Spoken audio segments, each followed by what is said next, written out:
Good morning, children. Today we start our revision work for lesson 11 Meera बहन और बाघ. This is the worksheet number 56. ठीक है बच्चों, आज हम हिंदी में पुनरावृत्ति कार्य करेंगे पाठ 11 मीरा बहन और बाघ का. ठीक है बच्चों, तो आपको पता था इस पाठ में क्या है, इस पाठ में आपको क्या दिया गया था, क्या समझाया गया था. तो इसमें कौन था बच्चों, थोड़ा सा मैं आपको यह पाठ पहले रिवीजन करवा देती हूँ. ठीक है, तो इस पाठ में क्या था बच्चों, क्या था इस पाठ में. इस पाठ में कौन है, मीरा बहन है. ठीक है, तो उसका जन्म कहाँ पर हुआ था बच्चों, इंग्लैंड में हुआ था ना. और मीरा बहन पर किसके विचारों का प्रभाव था, गांधी जी के, मतलब वो गांधी जी के विचारों से बहुत प्रभावित थी. आपने महात्मा गांधी जी का नाम तो सुना होगा.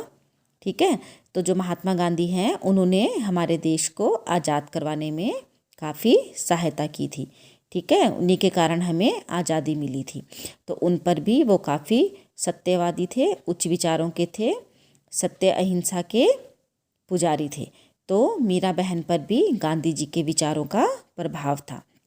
तो उनका जन्म इंग्लैंड में हुआ, किसका, मीरा बहन का. लेकिन वो गांधी जी के विचारों से क्या होगी, प्रभावित हुई. ठीक है, तो उन्होंने वहाँ पर इंग्लैंड छोड़कर, अपने माता पिता का घर छोड़कर वो कहाँ आ गई थी बच्चों, भारत आ गई थी.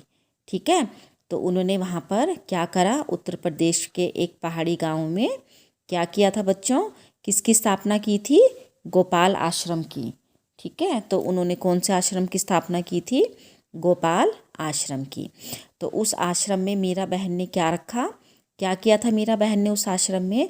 तो उस आश्रम में मीरा बहन ने बहुत से पालतू पशुओं को रखा था. ठीक है, और वो उनकी क्या करती थी, देखभाल करती थी उस आश्रम में पालतू पशुओं की. ठीक है, तो जो अधिकतर समय था मीरा बहन का, वह उनका पशुओं की देखभाल में ही बीतता था. लेकिन बच्चों, वहाँ के गांव के लोग किसको देख के डर रहे थे, बाघ को. ठीक है, जो गांव है ना उसके आसपास घना जंगल था. तो उस जंगलों के कारण, ठीक है, तो जो वहाँ के लोग हैं, जो जंगल में बाघ आते हैं ना बच्चों, तो वो जो बाघ है उसका जो डर है वो पूरे गांव में फैला हुआ था. तो जिसके कारण वह डर रहे थे. ठीक है, तो क्योंकि और एक दिन क्या हुआ बच्चों, एक दिन क्या हुआ, एक दिन जो बाघ है वो क्या हुआ, वो गांव में घुस गया, गांव के अंदर आ गया. ठीक है, और उसने क्या करा, एक गाय को मार दिया. और सुबह क्या हुआ बच्चों, शिकार कर दिया एक गाय का. ठीक है, तो सुबह जो ये खबर है वो कहाँ फैल गई, पूरे गांव में फैल गई. और जिससे लोग जो हैं वो और ज़्यादा डर गए कि अब तो जो बाघ है वो घर के अंदर, गांव के अंदर भी आने लगा है और वो हमारे पालतू जानवरों और आदमी को अपना शिकार बना लेगा. तो इसके लिए उन्होंने क्या किया, क्या किया बच्चों, वो मीरा बहन के पास गए गोपाल आश्रम में. ठीक है, और उन्होंने मीरा बहन को अपनी चिंता बताई, अपना क्या चिंता थी उनको, बाघ की ना, कि बाघ आ रहा है. ठीक है, तो उन्होंने क्या किया, तो गांव के लोगों ने क्या योजना बनाई, क्या योजना बनाई बच्चों, उन्होंने क्या बनाई थी, उन्होंने एक बड़ा पिंजड़ा बनाया. और उस पिंजरे में क्या करा, क्या किया बच्चों, एक बकरी को बांध दिया. ठीक है, कि जो बकरी, उन्होंने बकरी को क्यों बांधा, कि जब बकरी मिमियाएगी, आवाज़ करेगी, तो बाघ उसको खाने के लिए पिंजरे में आएगा. और जो उन्होंने पिंजरे का दरवाज़ा है वो इस तरह बनाया बच्चों, कि जैसे ही बाघ पिंजरे के अंदर घुसेगा, जो दरवाज़ा है वो झटके से क्या हो जाएगा, बंद हो जाएगा. ठीक है, तो उन्होंने यह योजना बनाई. चूहेदानी देखी ना बच्चों आपने, जैसे हम चूहेदानी में रोटी फंसाते हैं, और जैसे ही चूहा रोटी खाने के लिए अंदर जाता है वो ऑटोमेटिक अपने आप ही क्या हो जाती है, बंद हो जाती है. तो उन्होंने जो पिंजरा है वो भी ऐसे ही बनवाया, उसका दरवाज़ा भी. और उन्होंने वह पिंजरा कहाँ पे रख दिया, जो मीरा बहन का आश्रम था ना, गोपाल आश्रम, उसके पास रख दिया, क्योंकि अक्सर जो बाघ है उन्हें वहीं पर दिखाई देता था. ठीक है, तो उन्होंने उसको वहीं पर रख दिया. अब क्या हुआ, रात बीती. ठीक है, अब रात बीत गई. अब सुबह, जैसे ही सुबह हुई तो सभी लोग पिंजरा देखने के लिए आ पड़े. ठीक है, घर से निकल पड़े। अब उन्होंने वो देखने आए थे ना कि बाघ जो है वो पिंजरे में बंद हो गया होगा। अब जैसे ही उन्होंने दूर से क्या देखा बच्चों कि जो पिंजरे का दरवाज़ा है वह बंद था, और वह खुश हो गए कि जो बाघ है वो पिंजरे में फंस गया है।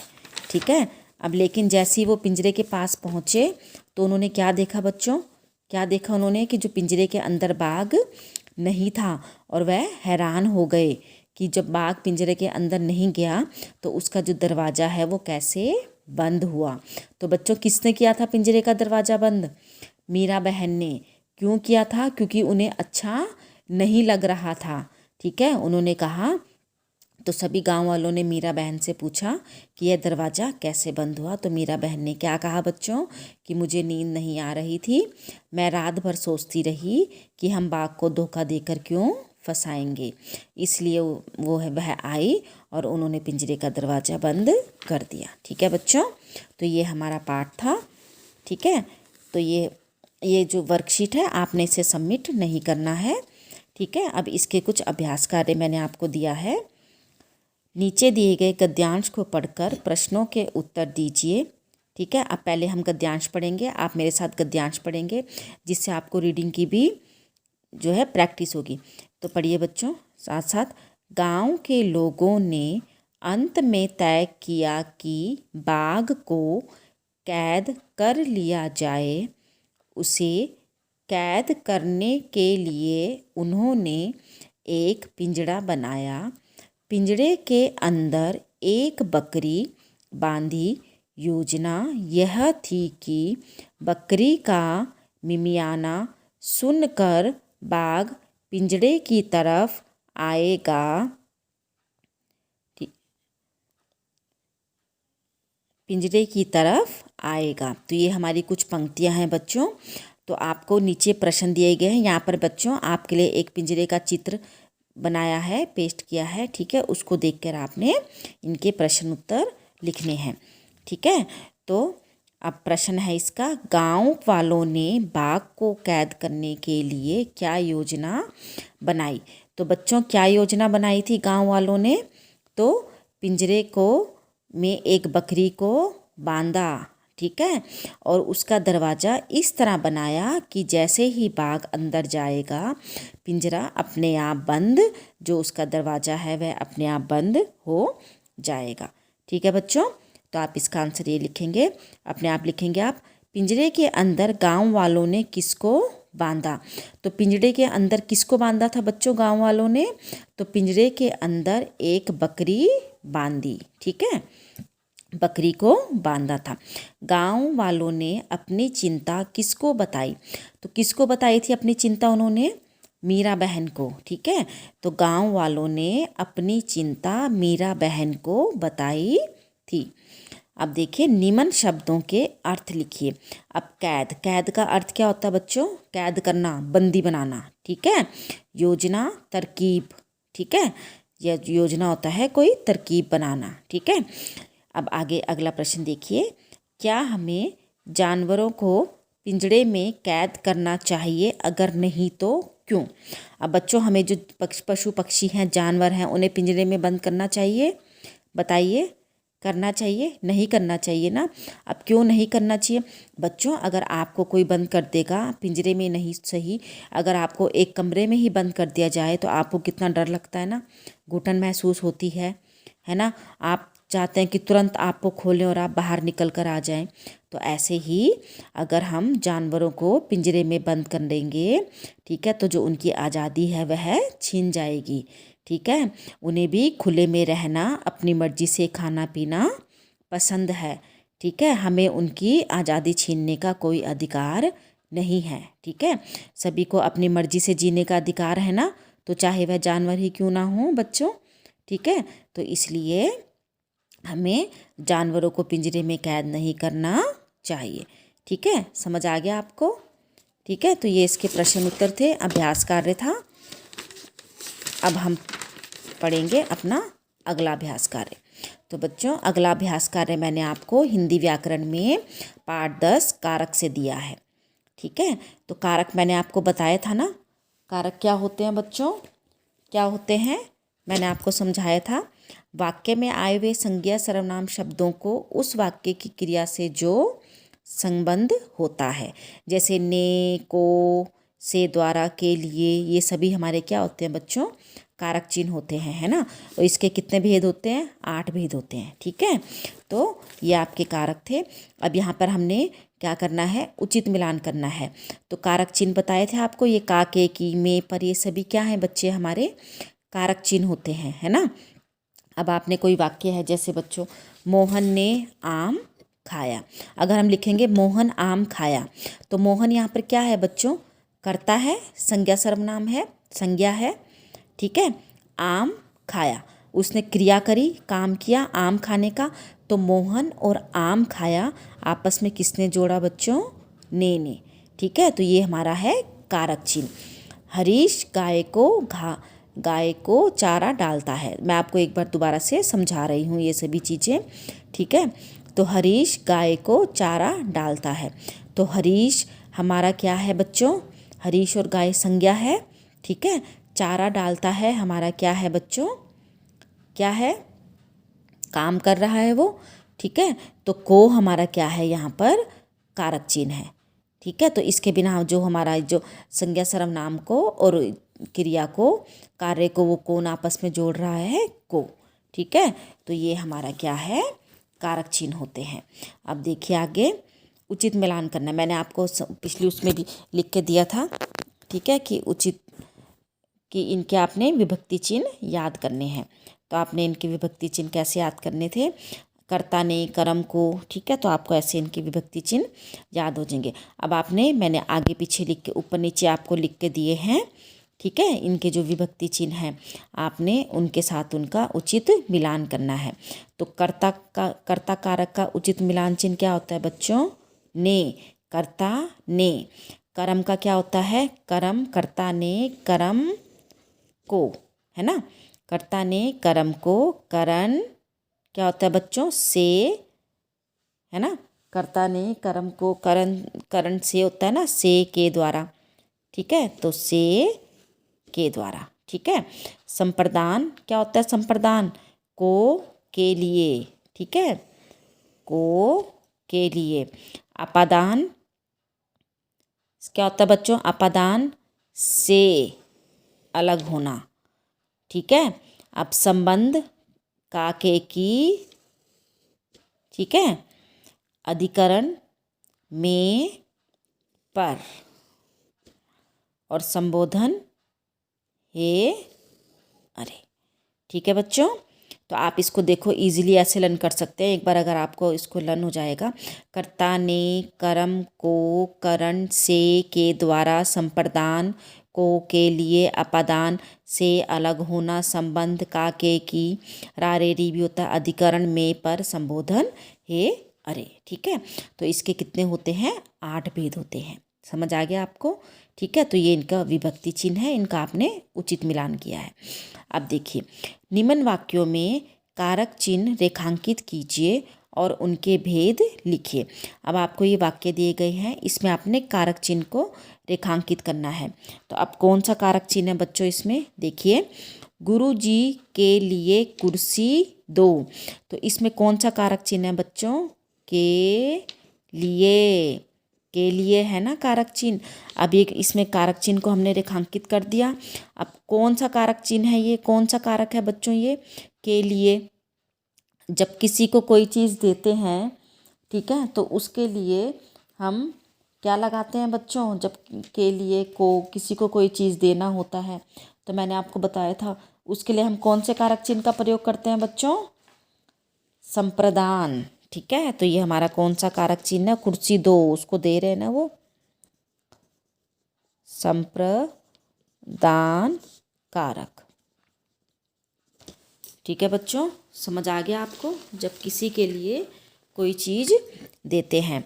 आगे देखिए, यह करण का रथ है, ठीक है। तो इसमें कौन सा कारक है हमारा, का, तो करण का।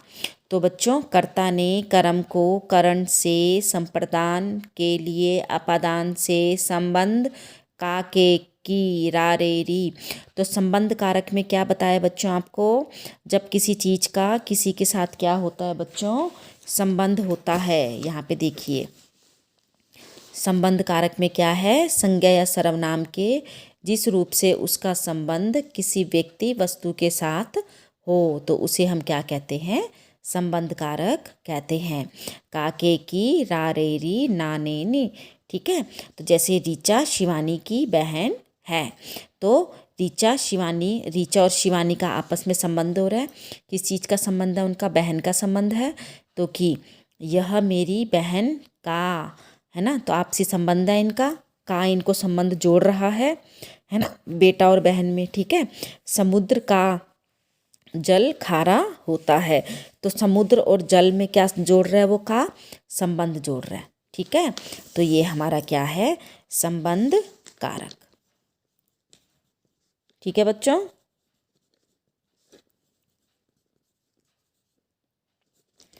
चलिए आगे देखिए। भोरा फूल पर बैठा है, तो आपको सीधा इसमें पता है हमारा कारक चिन्ह कौन सा है, पर।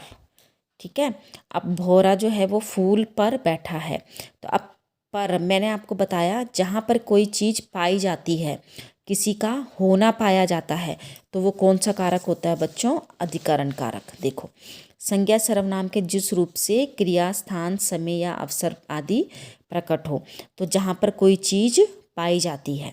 ठीक है, तो पेड़ पर, बंदर कहाँ पर है, पेड़ पर। ठीक है, दफ्तर में कोई नहीं है, कोई कहाँ पर नहीं है, दफ्तर में। ठीक है, घर के में भीतर घुटन है, तो घुटन कहाँ पर है बच्चों, घर में। ठीक है, तो यहाँ पर जहाँ पर कोई चीज़ का पाया जाना होता है, ठीक है, कोई चीज़ होती है, वहाँ पर हमारा होता है कौन सा कारक, अधिकरण कारक। तो बच्चों कौन सा कारक है यहाँ पे, अधिकरण कारक। ठीक है, समझ आ गया आपको। आगे देखिए, बच्चे हॉकी से खेल रहे हैं। अब आपको यहाँ पे सिंपल पता है हमारा कौन सा कारक है, से। ठीक है, तो हॉकी से, तो यहाँ पर वो खेलने के लिए किसकी सहायता ले रहे हैं बच्चों, हॉकी की सहायता ले रहे हैं, है ना। तो आपको यहाँ पे बताया है कि जहाँ पर जब किसी चीज़ की सहायता ली जाती है तो वो कौन सा कारक होता है, हमारा करण कारक। तो संज्ञा सर्वनाम के जिस रूप से क्रिया के साधन का बोध होता है उसे हम करण कारक कहते हैं। इस कारक में से, द्वारा और के द्वारा।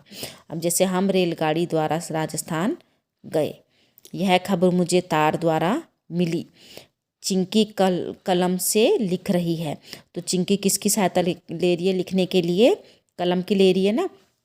और उनको जो खबर है किसके द्वारा मिली, तार की सहायता से मिली, है ना। और जो हम हैं वो किसकी सहायता से राजस्थान गए, रेलगाड़ी की सहायता से। ठीक है, तो यहाँ पर कौन सा कारक आएगा बच्चों, करण कारक। ठीक है, तो बच्चों ने खेलने के लिए किसकी सहायता ली है, हॉकी की। समझ आ गया आपको।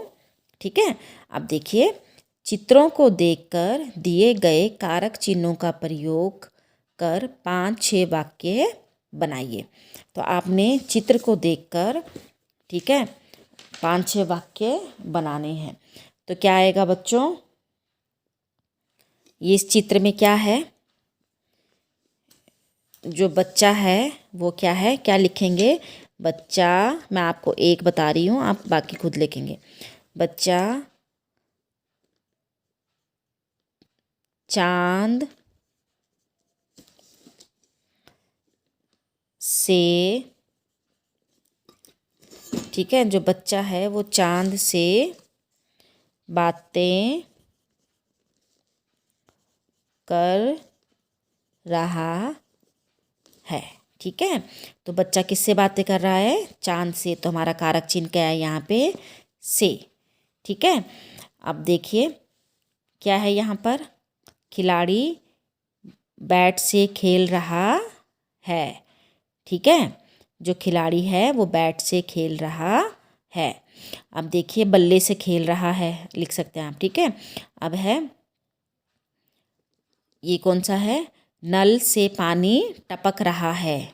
ठीक है, जो नल से पानी टपक रहा है। ठीक है, इसका आप एक और बना सकते हैं, गिलास में पानी भरा है। ऐसे भी लिख सकते हैं। तो यहाँ पर ये अधिकरण कारक हो जाएगा और नल से पानी टपक रहा है हमारा अपादान कारक हो जाएगा, क्योंकि नल से पानी अलग हो रहा है। ठीक है, इस तरह आप एक उसके दो वाक्य बना सकते हैं। आगे देखिए क्या आएगा, राहुल ने सीमा को पुस्तक दी। ठीक है, उसको दे दी, देने का काम कर रहा है। ठीक है, तो राहुल ने सीमा को पुस्तक दी। या ये लिख सकते हैं, इसका एक वाक्य और भी बन सकता है कि यह राहुल की पुस्तक है।